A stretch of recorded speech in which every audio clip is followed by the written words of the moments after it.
যশোরে ডিসেম্বর মাসের এই ভিডিওটা আমার একটু লেটে শেয়ার করছি।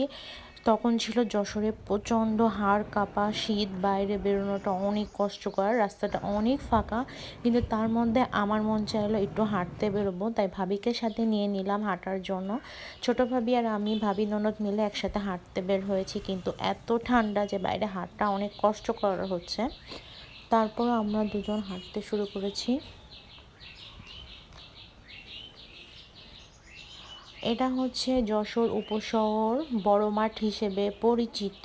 এই মাঠটাতে মানে বিএনপির তারেক রহমানের যে সমাবেশটা হলো সেটা এই মাঠেই হয়েছে। এটা যশোরবাসীরা, যশোরে যারা থাকে তারা উপশহর বড় মাঠ বললে সবাই চেনে। তো এখন আমরা হাঁটতে বেরোচ্ছি, দেখেন সবাই জড়ো সড়ো হয়ে হাঁটছে। আসলে প্রচণ্ড শীত ছিল, ভিডিওটা আমি একটু লেটে শেয়ার করছি।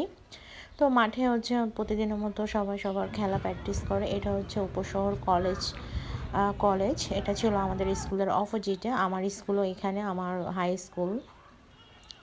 তো মাঠে আমি আর আমার ভাবি বলছিলাম এত প্রচণ্ড শীতে যে এরা খেলা করছে, এদের শীত লাগতেছে না, কারণ এরা খেলাধুলা করছে মাঠে। কেউ ক্রিকেট খেলছে, কেউ সাইকেল চালাচ্ছে, কেউ মোটর সাইকেল চালাচ্ছে, কেউ ফুটবল খেলছে, সবাই সবার মতন খেলছে।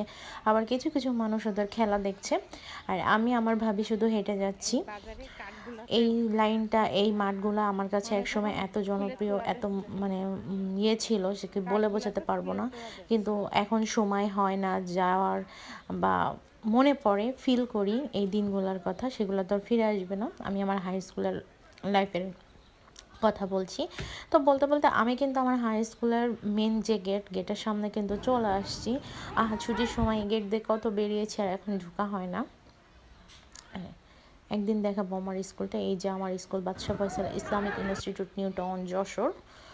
এটা স্কুলের প্রথম গেট। আমরা থাকতে এই গেটটা করা হয়েছিল, আর পাঁচিলগুলো এত উঁচু ছিল না, একটু নিচু ছিল, কিন্তু এখন পাঁচিলগুলো অনেক উঁচু করে দিয়েছে। এটা হচ্ছে কদম গাছ।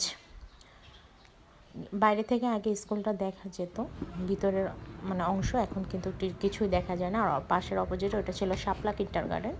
এখন এটা আছে কিনা আমার জানা নাই, হয়তো আছে। আবার এখানে বিকালে কোচিং সেন্টার আছে, এগুলাই শুনেছি। স্কুলের ভিতরে অনেক পরিবর্তন হয়েছে। বললাম না, কোনো এক ভিডিওতে শেয়ার করব। এই গাছগুলো আমাদের খেলার সাক্ষী, আমরা কত খেলেছি, পাঁচিলে পর্দে হেঁটে গিয়েছি। এটা উপশহর পার্ক, দিঘি বললে যশোরবাসীরা চেনে। উপশহর দিঘি মানে উপশহর পার্কের দিঘি। একসময় খুব জনবহুল পার্ক ছিল এটা।